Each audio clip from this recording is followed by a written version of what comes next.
Hey guys, thanks for tuning in to the second part of my series with this converting the conversion van. It's been an incredible journey so far.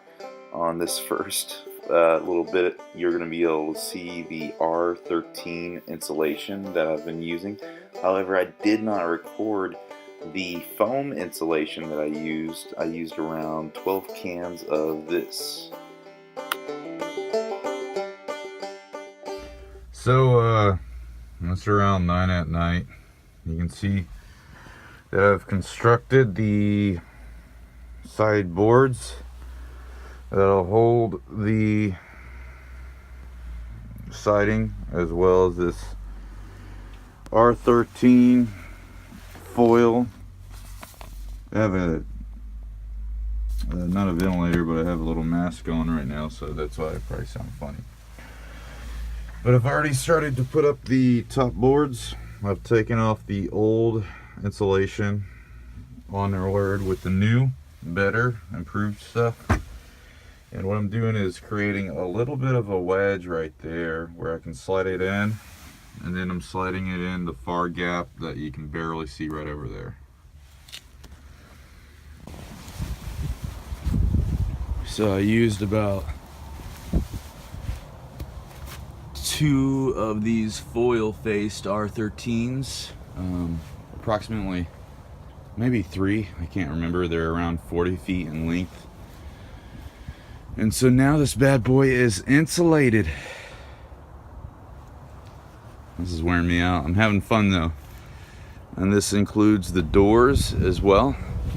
Doors have been insulated. I think I may create like a little disc for up there to further insulate it instead of just the Reflectix lining.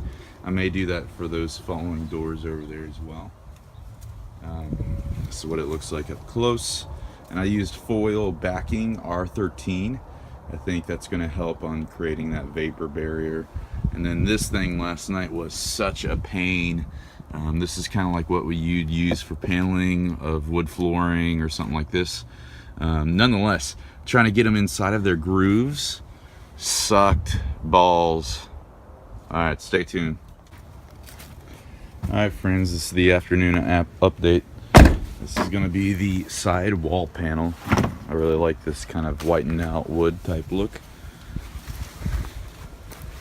I'm going to do 2 layers of this insulation that's a 1/2 inch thick, and that'll give me a total of like R6 capacity. And then you're looking at the flooring right there. They only cut it in 12-inch strips. So I got a local hardware store, Menards, 6x12, and they cost like 70 bucks.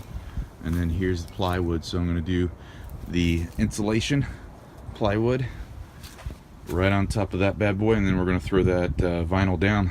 And this is what it looks like with the carpet cleaned out. And I'm going to use that little foam right there to cover up these little patches where the seats used to sit. Alright, just officially got the first board down, and my knees are starting to hurt from kneeing on it. Nonetheless, I wanted to show you how I countersink. And so what I would do is I would take the right now I'm using like a little 1/2 inch.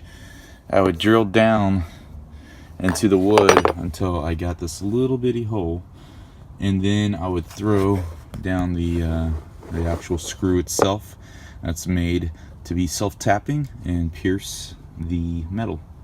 So here's the $70 worth of vinyl, and I'm thinking it's gonna look pretty sweet once it's all set up. Has a really good color. It'll be kind of like a diagonal pattern. Has a little bit of a flexy feel, kind of like wood, and then it'll go on a different direction instead of parallel with these guys on top.